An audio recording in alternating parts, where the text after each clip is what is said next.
Hey, this is Tony from the Cold Case Project, where we focus on unsolved cases across the United States. Our mission is to bring attention to these unresolved mysteries that need your help. All the information we cover in these cases is readily available on the internet, but we rewrite and repurpose it for the purpose of these videos. Our goal is to spread the word about the thousands of unsolved cold cases still out there. Thank you for watching. If you want to help shed light on these cases, make sure to like and subscribe for more content. Your support can make a difference.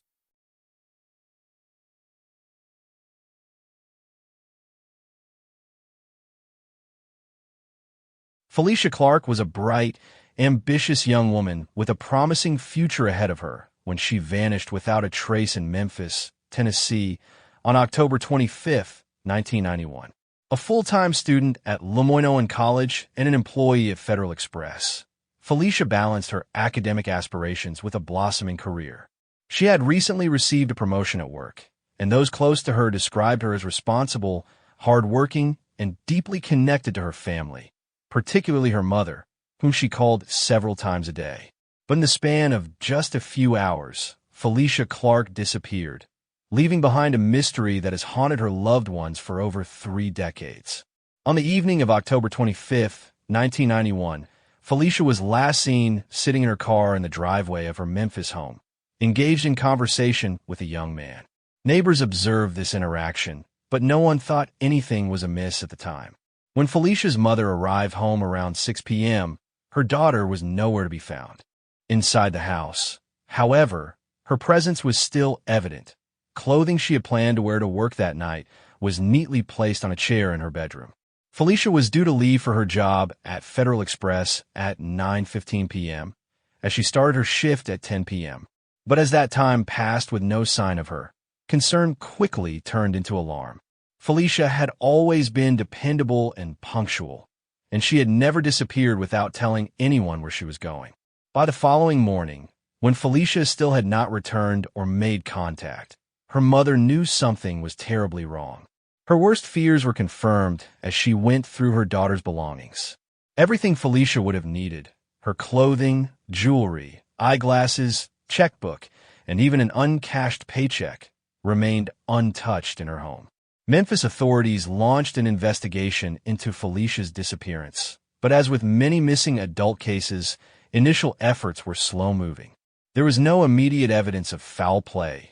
2 weeks after her disappearance, investigators found Felicia's recently purchased Hyundai abandoned in Memphis.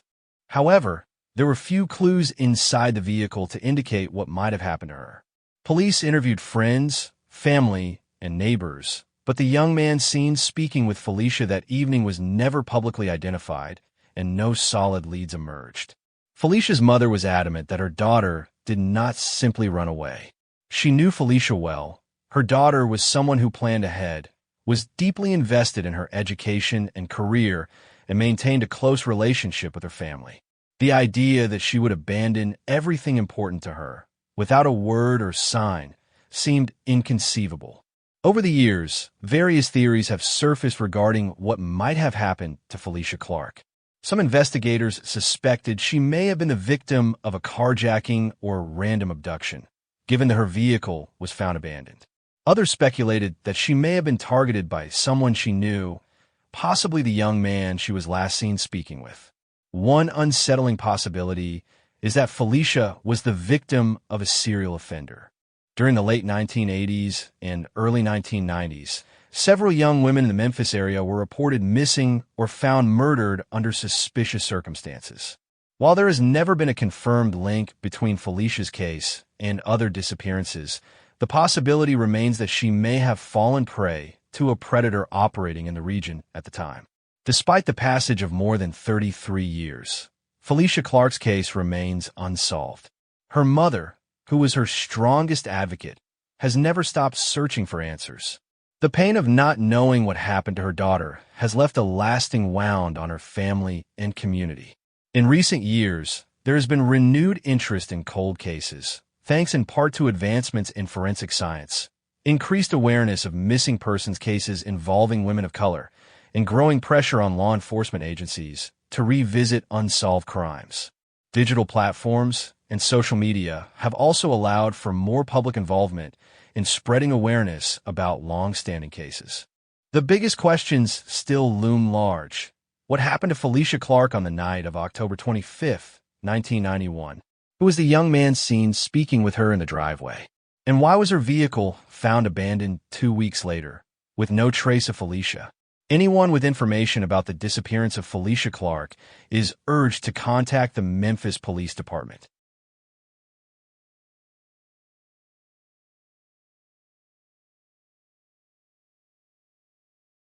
The afternoon of April 16, 1987, was unseasonably warm in Union City, Tennessee. The small town, nestled in Obion County, was the kind of place where everyone knew their neighbors and children played freely in their front yards on that particular day. 4-year-old Marina Childress had been eagerly anticipating an upcoming Easter egg hunt. But before she could participate, she vanished without a trace. Marina's mother, Pamela Lynn Bailey, told authorities that she had last seen her daughter playing outside their home around 3:00 p.m. Shortly afterward, she recalled hearing the screeching of car brakes. Alarmed, she rushed outside, only to find the yard empty. Marina was gone. Bailey described the vehicle as an older model 2-door red car with McCracken County, Kentucky, license plates. While she hadn't gotten a clear look at the driver, 2 other witnesses, Marina's 7-year-old stepbrother and the owner of a nearby store, told police they had seen Marina speaking to a man inside a similar vehicle shortly before she disappeared. Despite these accounts, the driver of the car was never identified, and no substantial leads emerged regarding the vehicle. As news of Marina's disappearance spread, the community rallied together. Volunteers searched tirelessly, combing through backyards, wooded areas, and nearby roads. Flyers with the little girl's picture were plastered all over town. The case drew media attention, putting pressure on law enforcement to find answers. Then, 2 months after Marina vanished, the investigation took a shocking turn. Pamela Bailey called the authorities and tearfully confessed she had accidentally killed her daughter. According to her statement, she had been disciplining Marina when she unintentionally struck her too hard. Panicked and afraid of what would happen, she claimed she disposed of the body in the North Fork of the Obion River. She further alleged that a local man had assisted her in disposing of Marina's remains. But when police questioned the man, he denied any involvement and provided an alibi for the day Marina went missing. With no physical evidence linking him to the case, authorities ruled him out as a suspect. Search teams were immediately dispatched to the river. For 5 days, divers and volunteers scoured the water and surrounding areas, searching for any sign of Marina. But despite their efforts, no body was found. The lack of evidence raised doubts, and soon, Pamela Bailey retracted her confession. She claimed she had been under emotional distress and was pressured into admitting to something she hadn't done. At various points, she told conflicting stories, once suggesting she had sold Marina to pay off a drug debt, and another time asserting that a family friend who had abused her as a child had taken the girl. None of these claims could be verified. Bailey was initially charged with second-degree murder, but the charge was later reduced to voluntary manslaughter. However, due to a complete lack of evidence, the case against her was eventually dropped. Despite her confession, authorities were left with no tangible proof of what had really happened to Marina Childress. In the months following Marina's disappearance, a bizarre series of reported sightings fueled speculation that she might still be alive. Witnesses in Anniston, Alabama, claimed to have seen a young girl resembling Marina staying with a family whose last name was also Childress. The family had a history of taking in children, and their patriarch was later arrested in Florida on sex charges involving his wife and 2 of his 10 children. Neighbors identified Marina's picture as the child they had seen at the residence, but the sightings were never confirmed and the girl was never found. The case took an even darker turn in April 2002 when Pamela Bailey was arrested in Graves County, Kentucky, for stabbing her 12-year-old son in a rural cemetery. The boy survived the attack and was placed in his father's custody. Bailey pleaded no contest to attempted murder, served time in prison, and was eventually released. Following her arrest, Marlena's case was briefly reopened, but investigators found no new evidence. Another lead came from Memphis, Tennessee, just 6 days after Marlena disappeared. A little girl matching her description was seen at a hair salon, accompanied by 2 women. According to the hairdressers, the child appeared frightened and repeatedly cried for her mother. The women with her refused to console her, and at one point, the older woman told the child, "Marlena, if you behave, we'll take you to the movies." The salon employees later saw Marlena's missing person flyer and were convinced the girl they had encountered was her. They reported the sighting to police, but by the time authorities investigated, the women and child were long gone.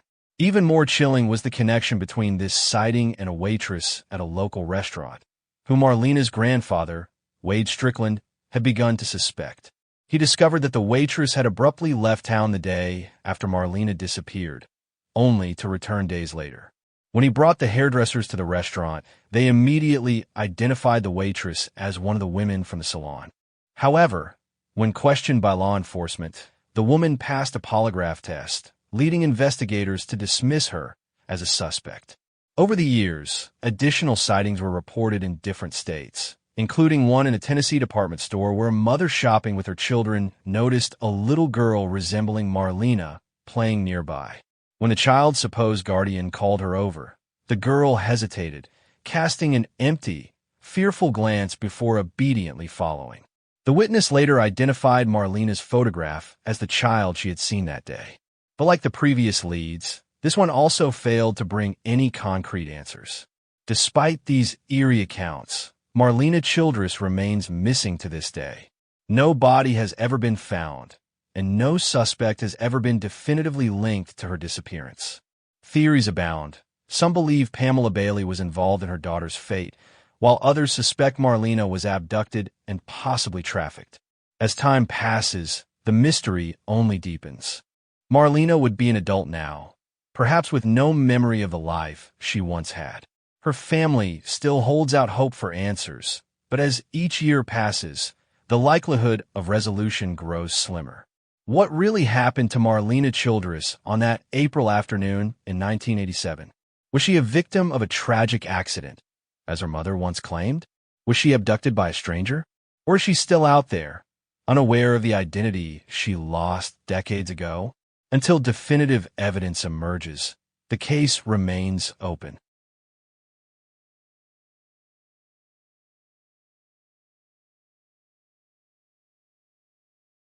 Amber Elizabeth Cates was just 16 years old when she vanished without a trace in April 2004. Her case remains one of Tennessee's most perplexing missing persons investigations, one that has left her family desperate for answers and law enforcement grasping at fading leads. Amber's life was anything but stable. Born in Spring Hill, Tennessee, she moved frequently between states, living in Texas and Georgia before returning to Tennessee. She spent time in foster care and, just days before her disappearance, was placed under the guardianship of her older half-sister, Brenda James. Though Amber had experienced her share of struggles, she was a bright and energetic teenager, fun-loving, full of jokes, and, like many girls her age, experimenting with her appearance, her social circles, and her independence. But nothing about her behavior suggested she was planning to disappear forever. On April 11th, 2004, Amber left her mother's home in Columbia, Tennessee, with James Gordon, an older acquaintance. They drove off in a gold Mazda, license plate PFB 200. Amber had plans to return in 2 days, but she never came back. When questioned, Gordon claimed he had dropped her off with another man, Ronald California Inzariga. According to Inzariga, who was later located in a federal prison in Alabama, he and Amber had gone to buy hair dye before he left her at a garage in Columbia. From that point, Amber seemed to vanish into thin air. In the initial days of the investigation, law enforcement was slow to act. Like many cases involving teenagers with troubled backgrounds, Amber was labeled a runaway. But as weeks turned into months, the likelihood of her simply vanishing voluntarily became less and less plausible. Her social security number was never used again. Her driver's license, which she had recently obtained, showed no traffic infractions. Her cell phone was silent. There was no sign that she had built a new life anywhere. The once dismissed case became a troubling mystery. Brenda James, Amber's legal guardian and fiercest advocate, never believed Amber left willingly. She had just been placed in a stable home, was looking forward to a trip for spring break, and had no history of disappearing for extended periods. In an effort to bring attention to the case, James worked tirelessly to keep her sister's name in the public eye. She organized vigils, spoke to the media, and pushed for more aggressive investigative efforts. Despite these efforts, law enforcement struggled to develop substantial leads. In the years following Amber's disappearance, Gordon and Inzariaga remained persons of interest. Though neither was ever formally charged in connection with her case, questions lingered about their involvement. Gordon's vague explanation of handing Amber off to Inzariaga raised suspicions, particularly since Inzariaga, a man with a criminal record, offered little clarity about what happened after he last saw her.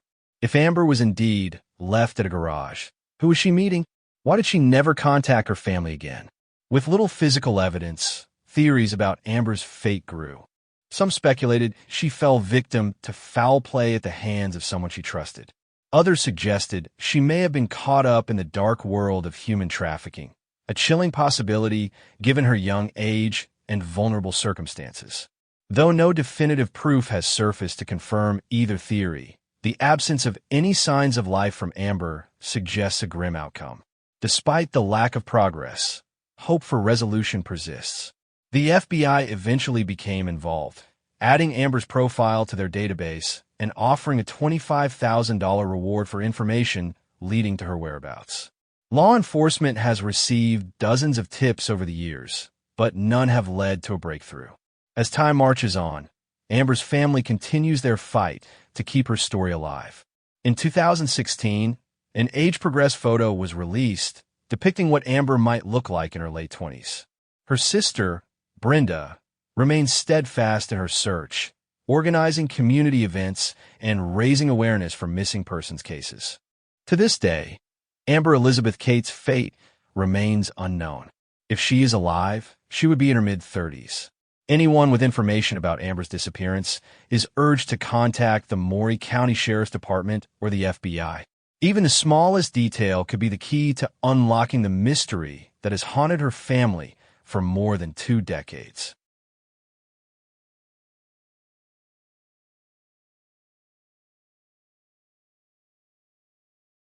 John Andrews Cheek was last seen on the night of December 2nd, 1993, when a business associate dropped him off at the Crescent Center on Poplar and Ridgeway Streets in Memphis, Tennessee. His charcoal gray 1987 Acura Legend was parked there, and he had just finished dinner at the Cooker restaurant across the street. Cheek, who was reportedly intoxicated, never made it home that night and has never been heard from again. By the morning of December 3rd, his parents had already become concerned. They filed a missing persons report at 9 a.m. His suitcases were found unpacked at the home he'd just purchased in the 6200 block of Heather Street in East Memphis, suggesting he had not intended to leave town. An additional detail puzzled investigators. Towels his mother had placed on his bed prior to his trip had been moved. The garage door, which he always kept shut, was found open, and there was no trace of him inside his residence. At 10:40 a.m. on the same day, his car was discovered abandoned at an industrial area near Crump Boulevard and Riverside Drive on the Delaware Street exit ramp, now called the Metal Museum exit. The vehicle showed no signs of struggle or foul play, and his loved ones could not understand why he would have driven to that location. The spot was close to the Mississippi and Arkansas Bridge, leading to speculation that he may have jumped into the Mississippi River, but extensive searches yielded no evidence to support that theory. Cheek was a highly ambitious and successful individual. He had obtained a bachelor's degree from Southern Methodist University and later earned a Master of Business Administration from the University of Chicago. By the time of his disappearance, he was the chief financial officer of the Cates Company, a prominent real estate firm in Memphis. His work had consumed much of his life. He had been logging 18-hour workdays, trying to take the company public. If the deal went through, his salary would have increased to $110,000, and he would have gained $2 million in stock options. His final days were especially hectic. He had taken a whirlwind 3-day business trip to Milwaukee, Wisconsin, Portland, Oregon, and Denver, Colorado to finalize the deal. However, an unexpected delay arose due to inquiries from the Securities and Exchange Commission. As a result, he had to return to Memphis earlier than expected. By the time he landed at Memphis International Airport at 6 a.m. on December 2nd, he had been awake for approximately 72 hours. Nevertheless, he went straight to work and successfully resolved the issue that had temporarily derailed the deal. Later that evening, he had dinner with colleagues, who noted that while he appeared exhausted, he was in good spirits. He discussed basketball and shared jokes, displaying no overt signs of distress or suicidal thoughts. After being dropped off at his car, Cheek vanished without a trace. Theories about his disappearance abound. Some initially suspected that he may have taken his own life due to stress, but those who knew him found that theory hard to believe. Despite the immense pressure he had been under, the deal he had worked so hard for was still set to go through, and an audit later found no financial discrepancies that would have led him to flee. There is no evidence that he had been involved in fraudulent activity or that he had any reason to run away. Months after he vanished, in February 1994, a truck driver named Ron Jackson contacted the Memphis Police Department with a potential lead. He claimed to have encountered Cheek at a truck stop in Raphine, Virginia. The man he saw was wearing suit trousers, a button-up shirt, a suit tie, and Sperry topsider shoes, similar to what Cheek had last been seen wearing. The man seemed out of place, as he was dressed formally but carrying all of his belongings neatly folded and secured with a belt. He told Jackson that he had stayed at a homeless shelter in Little Rock, Arkansas, and was trying to hitchhike to Richmond, Virginia.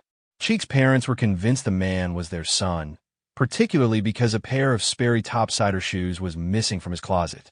Investigators followed up on the lead, speaking with a gas station clerk and the business owner, who both recalled seeing the man. The owner had reportedly kicked him out for loitering and panhandling. Unfortunately, after that sighting, the lead went cold. Some psychologists speculated that Cheek may have suffered from dissociative fugue, a rare psychiatric disorder often triggered by extreme stress. Individuals experiencing fugue states can lose their sense of identity and wander far from home, functioning normally but with no recollection of their past lives. Given Cheek's extreme exhaustion and work-related stress, this theory seemed plausible. However, fugue states typically last only a few months to a couple of years, and Cheek has remained missing for decades. The lack of answers in Cheek's case has left his family and friends grasping for closure. His body has never been found, and no verified sightings have been reported in years. Despite exhaustive searches and national media coverage, including a feature on Unsolved Mysteries, the mystery of John Cheek's disappearance remains unsolved. In August 2000, Cheek was officially declared dead, providing some legal closure but little comfort to his loved ones. To this day, his case remains one of Memphis's most baffling missing persons mysteries, leaving behind questions that may never be answered.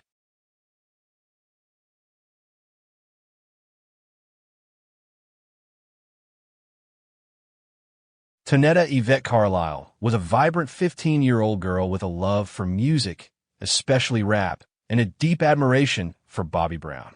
She enjoyed fast food, with pizza being her favorite, and was known for her bright personality and infectious laughter. In 1989, she was a freshman at Chattanooga High School, also known as City High School, in Chattanooga, Tennessee. Her daily routine involved walking home from school, a journey of about a mile, which took roughly 20 to 25 minutes. It was a familiar route, one she had walked many times before without incident. But on March 16, 1989, something went terribly wrong.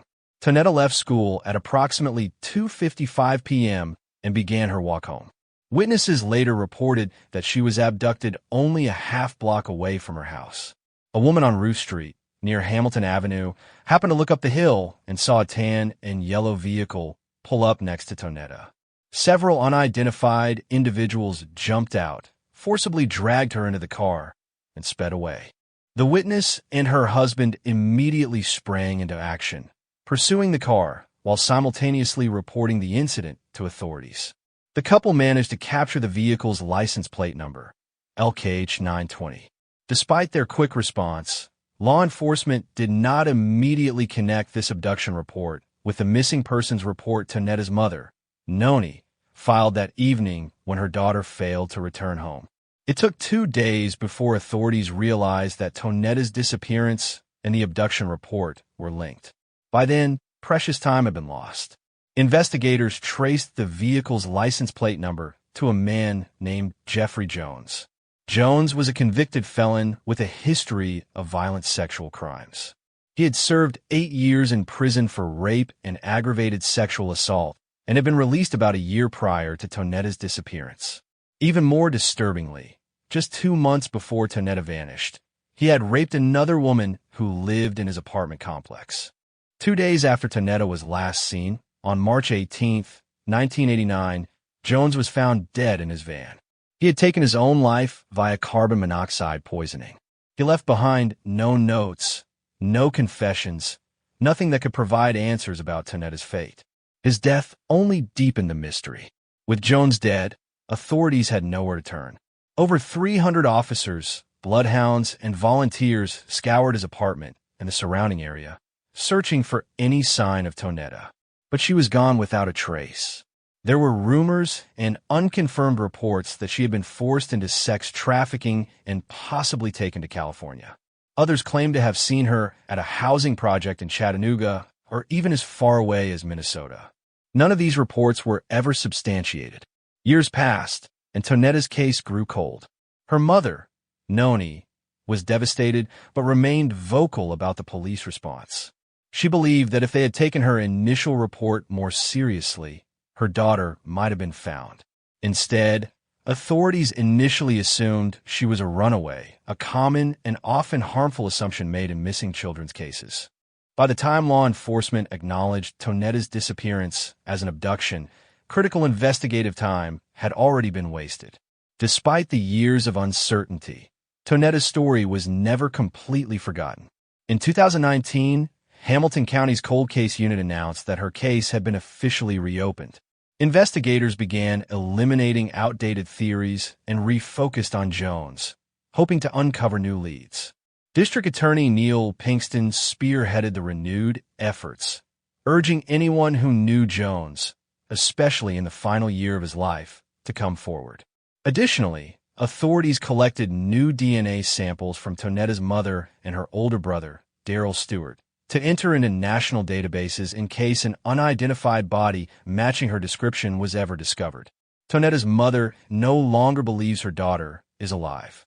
She is convinced that Jones killed Tanetta and disposed of her remains. Still, she has never changed her phone number, holding on to the faintest hope that if by some miracle her daughter is out there, she might one day call home.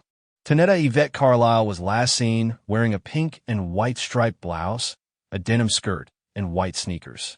She stood at 5 feet 1 inch tall and weighed 95 pounds. Her hair was curly, trimmed shorter on the top and sides, and longer in the back. Her ears were pierced, and several of her teeth had fillings or caps.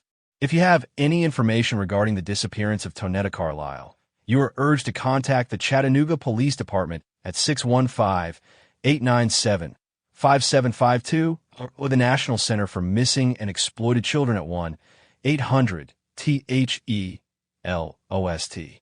Tips can be submitted anonymously. More than 3 decades have passed since Tanetta Carlisle vanished, but her family and the Chattanooga community continue to seek justice.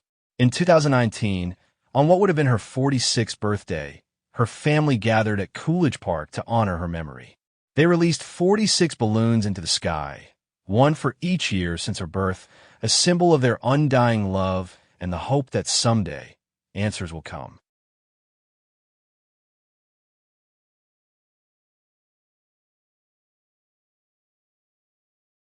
On the early morning of September 17, 1996, Paula Brunett, a 30-year-old mother of 2 from Harrison, Tennessee, seemingly vanished into thin air.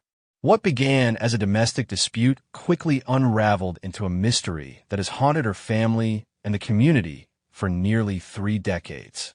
The circumstances surrounding her disappearance, combined with the alarming events that followed, painted a grim picture, one filled with fear, uncertainty, and strong suspicions of foul play.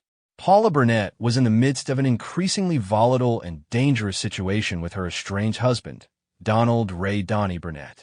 Their marriage had been marred by violence, and in the days leading up to her disappearance, tensions had reached a boiling point.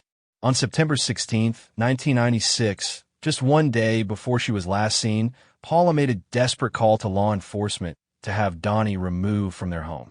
The fear in her voice was palpable, and out of concern for her safety, she asked her father to stay with her that night. Little did anyone know, this would be the last time Paula's family would ever hear from her. The following morning, Donnie contacted Paula's father with an unusual request. He asked him to pick up their children, stating that Paula needed a vacation. Given the history between the couple and the recent turmoil, Paula's father was immediately suspicious. Something felt off. His daughter wouldn't just leave without a word, without making arrangements for her children, or without reaching out to her family. Days passed, and Paula remained out of contact. By September 21st, her father had reached his limit. Realizing that something was seriously wrong, he reported Paula as a missing person, igniting an investigation that would ultimately raise more questions than answers. The first major clue surfaced a month after Paula disappeared. Her driver's license was found discarded in the 9500 block of Harrison Bay Road in October 1996. There was no logical explanation for how or why it had been left there, further deepening the mystery. Then, in April 1997, another disturbing discovery was made. Following a flood in Chattanooga, Tennessee, Paula's purse and address book inexplicably washed into the backyard of a local residence. The personal belongings seemed to suggest that Paula had met with foul play, but without a body or any direct evidence, the case remained frustratingly stagnant. While Paula's case lingered in limbo, Donnie Brunett was far from keeping a low profile.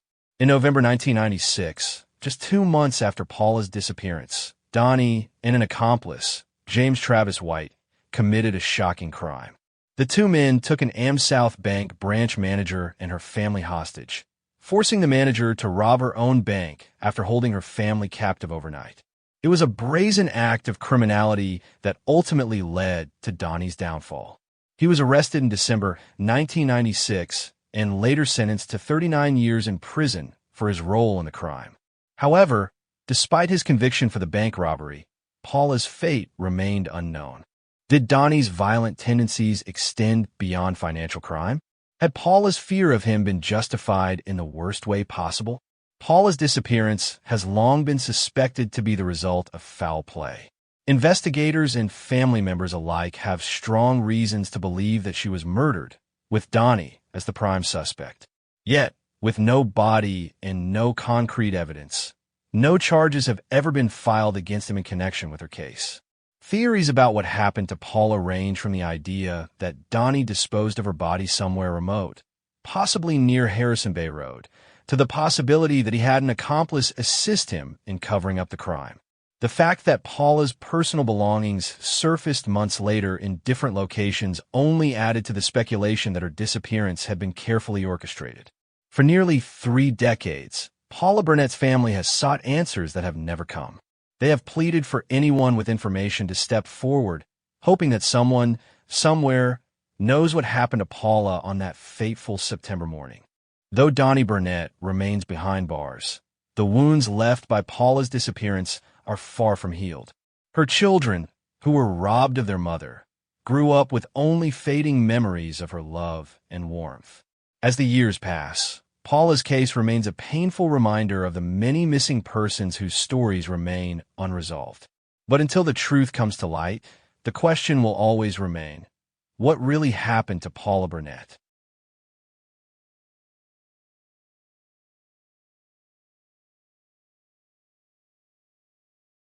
On December 27, 2017, 3 people, Brenda K. Carroll, Bonnie Drain, and William Inkelbarger, vanished from Knoxville, Tennessee. Their disappearances remain one of the most perplexing mysteries in recent East Tennessee history. The trio, who lived on the margins of society and had known drug connections, left behind little evidence of their fate, only a trail of questions and unsettling details. That day, 48-year-old Brenda K. Carile and 42-year-old Bonnie Drain visited the University of Tennessee Medical Center to see an acquaintance. They were accompanied by members of Drain's family. When they left the hospital, they got into Drain's silver Honda Accord and drove away. That was the last confirmed sighting of either woman. Meanwhile, William Inkelbarger, 45, was also last seen on December 27th. Inkelbarger had previously lived with Carile and Drain in an apartment on Linden Avenue in East Knoxville, but he had moved out after the residents lost power earlier that month. Carile sent a text message to a relative on January 1st, 2018, stating she needed money for food and cigarettes. However, her family never heard from her again. This message is the last known communication from any of the three. On January 21st, 2018, authorities found Drain's Honda Accord abandoned in Tennessee. Inside, they discovered all of her belongings, including her identification, social security card, and debit cards. The car's discovery deepened the mystery, as it suggested neither Drain nor Carile had taken their possessions with them. An unusual move for women who led transient lifestyles and depended on those items for survival. Carile, Drain, and Inkelbarger lived unstable lives, often shifting between locations. They had no fixed addresses, relying on friends, acquaintances, and sometimes the streets for shelter. Their lifestyles, combined with their reported drug involvement, led investigators to suspect foul play. Authorities noted that all three had deep drug connections, a term implying ties to both substance abuse and the criminal networks that thrive in such circles.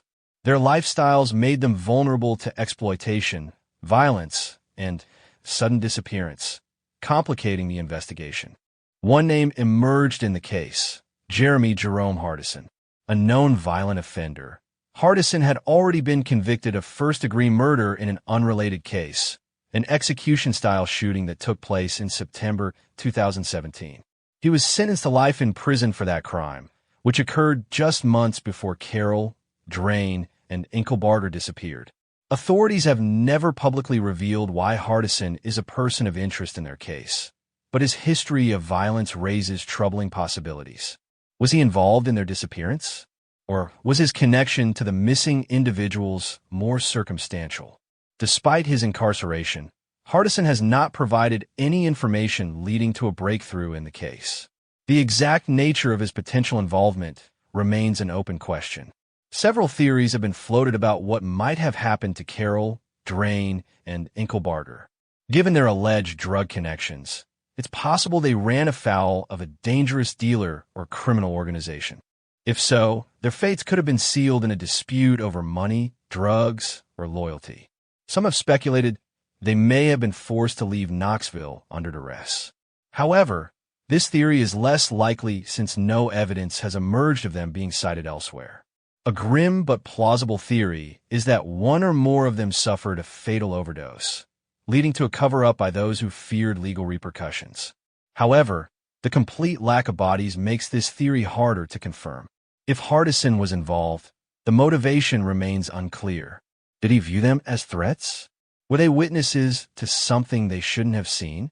Or was his connection to them merely coincidental? More than 7 years later, the disappearances remain unsolved. No confirmed sightings have been reported. No bodies have been found. The case remains open, but without new leads, it has faded from public attention. Their families continue to seek answers. Loved ones, despite knowing the trio lived troubled lives, hope that one day they will learn the truth. What happened on that late December day in 2017? Did Brenda K. Carile, Bonnie Drain, and William Inkelbarger meet with violence? Or did they simply walk away from their old lives? Until someone steps forward with new information, their fate will remain a haunting mystery.